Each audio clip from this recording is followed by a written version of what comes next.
मनुष्य क्यों सोते हैं, अभी तक ये भी पता नहीं लगा पाए हैं वैज्ञानिक। हम क्यों सोते हैं ये भी अभी वैज्ञानिक नहीं बता सकते हैं, तो फिर मनुष्य ने आज तक किया क्या है? जी हाँ, यही ज्वलंत सत्य है जो आप भी नहीं जानते हैं। एक रिसर्च के अनुसार जब एक व्यक्ति इस दुनिया में सोता है तो ठीक उसी वक्त वो किसी और जगह जाग जाता है और उसके द्वारा उस दुनिया में किए गए काम का असर जागने के बाद इस दुनिया में भुगत कर पूरा करना होता है। या इधर के कर्म का प्रभाव दूसरी दुनिया में ये साथ साथ चलता रहता है। नींद में हम उस दुनिया में हो रहे कर्मों की नेगेटिव कॉपी देखते हैं, इसीलिए ज़्यादातर सपने ब्लैक एंड वाइट होते हैं। कुछ लोगों का ऐसा भी मानना है कि सोने के बाद हमारी आत्मा भ्रमण पर निकलती है, ठीक यूनिवर्सिटी जगहों पे कहाँ कभी हमें जाना पड़े और हमें ऐसा लगे कि हम यहाँ पहले भी आए हुए हैं। अभी युवाओं को सोना सबसे ज़्यादा पसंद है। हरभजन सिंह तो दिन में 14 से 16 घंटे तक सोने के शौकीन है, जबकि बुढ़ापे में लोगों को 3 से 4 घंटे से ज़्यादा नींद नहीं आती है। ऐसे में सवाल ये है कि आखिर हम सोते ही क्यों है? जब जिंदगी मिली है तो उसे खुल के लिए क्यों नींद में समय व्यर्थ करे?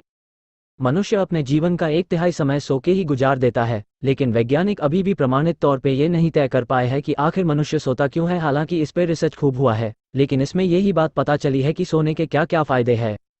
जाने ऐसे ही आश्चर्यजनक फैक्ट्स आगे इस उत्तर में। अगर आपको लगता है कि दिन भर के काम से हम थक जाते हैं और इसलिए सो जाते हैं, तो ये तर्क पर्याप्त नहीं है, क्योंकि सोते समय हमारी ज़्यादा ऊर्जा उपयोग होती है।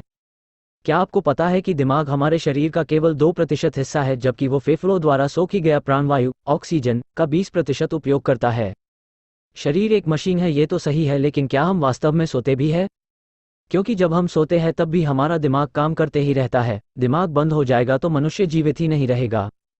इसका एक मतलब ये है कि नींद दरअसल एक तरह की बेहोशी है, जिसके दौरान हमारी शारीरिक चेष्टाएं कम हो जाती है।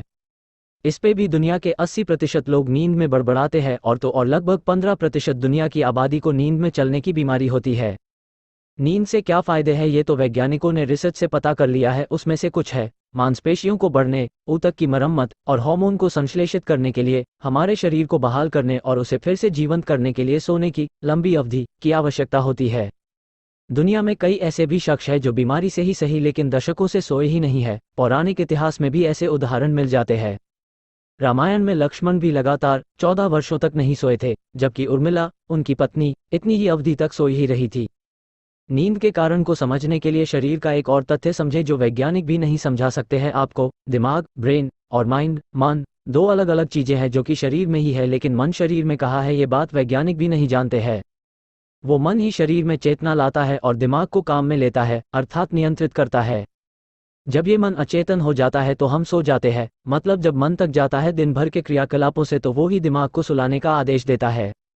शरीर को नींद की जरूरत नहीं है, उस मन को ही नींद की जरूरत महसूस होती है। दिमाग तो इस मौके का फायदा उठाता है। दिमाग शरीर को अंदर रिपेयर करता है। दिन भर की जो बातें हैं उन्हें फिल्टर छटनी करता है, जो आम है उन्हें भूल जाता है और जो खास है उन्हें याद रखता है। आपको शायद मालूम न हो, लेकिन दिमाग का स्टोरेज इतना होता है जो कि आप कल्पना भी नहीं कर सकते हैं। सैकड़ों टेराबीट्स में। मतलब अगर आप मन को वश कर ले तो आप नींद को भी जीत सकते हैं। मन को वश में करने के लिए योग का सहारा लिया जाता है, लेकिन अगर हम अपने दैनिक कर्मों को स्वच्छता, निर्मलता और दयालुता से करें तो अच्छे कर्मों की वजह से नींद में आई अच्छी स्वप्न अवश्य तरक्की दिलवा सकती है। या यूं कहे कि नींद ईश्वर की दरबार में हमारी हाजिरी है। नमः शिवाय।